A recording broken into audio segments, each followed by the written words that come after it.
Finally seat ಸಿಕ್ತು. ಅದು ಕಿಟಕಿ ಸೀಟ್. ಇರ್ಲಿ.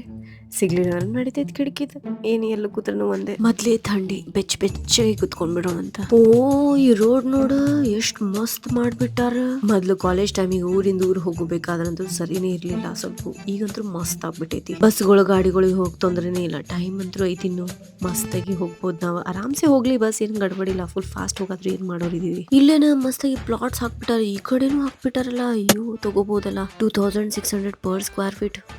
ಭಾರಿ ಐತಿ. ಏನ್ ಸಾಂಗ್ ಕೇಳುದು. ಮಸ್ತಾಗಿ ಶಿಸ್ತಾಗಿ ಮಕ್ಕೊಂಬಿಡೋಣ ಅಂತ. ಟೈಮ್ ಐತಿ. ಆಮೇಲೆ ಎದ್ದು ಆರಾಮ್ಸೆ ಹೋಗ್ಬೋದು. ಚಟ್ಟ ಚಳಿ ಬಿಟ್ಟೈತಪ್ಪ. ಫ್ಯಾಷನ್ ಬೇಡ ಏನು ಬೇಡ. ಬೆಚ್ಚಗಾಗಿ ಸ್ಕಾರ್ಫ್ ಹಾಕೊಂಡು ಮಸ್ತಾಗಿ ಕೂತ್ ಬಿಡೋಣ ಬೆಚ್ಚಗಾಗಿ. ಇಲ್ಲೇ ನೆಕ್ಸ್ಟ್ ಬೆಳಗಾವ್ ಸ್ಟಾಪಿಗೆ ಇಳ್ತೀನಿ ತಗೋರಿ. ಹಾ ನೀವು ಕುತ್ಕೋರಿ ಆಮೇಲೆ ಇಲ್ಲೇ. ಆದ್ರೂ ಡ್ರೈವರ್ ಮಸ್ತಾಗಿ ನಾರ್ಮಲ್ ಆಗಿ ಕರೆಕ್ಟ್ ಸ್ಪೀಡಿಗೆ ಹೊಂಟಾನ. ಚಲೋ ಅನ್ಸಾತೈತಿ. ಪ್ಲಾಟ್ಸ್ ಜಬರ್ದಸ್ತ್ ಹಾಕ್ಬಿಟ್ಟಾರ. ಒಂದೆರಡು ಪ್ಲಾಟ್ ತಗೊಂಡ್ಬಿಟ್ರಿ ಏನ್ ಮಜಾ ಬಂದ್ಬಿಡ್ತದ ಅಂತಿನ್ನ. ಸೈಟಿಗೆ ತಗೊಂಡ ಮುಂದ್ ಮಾರ್ಬಿಡುದು. ಬಹಳ ರೇಟ್ ಇರ್ತೈತಿ ಅವಾಗ. ಗಳಿಸೋ ಟೈಮಿಗೆ ಗಳಿಸೋಣ ಅಂತ. ಏನ್ ಮಾತಾಡ್ಲಿಕ್ತೀನಿ ನಾನು. ನಾ ಇಷ್ಟ ದೊಡ್ಡಕ್ಕೆ ಹಾಕ್ಬಿಟ್ಟೆ. ಯಪ್ಪ ಅಡಿ.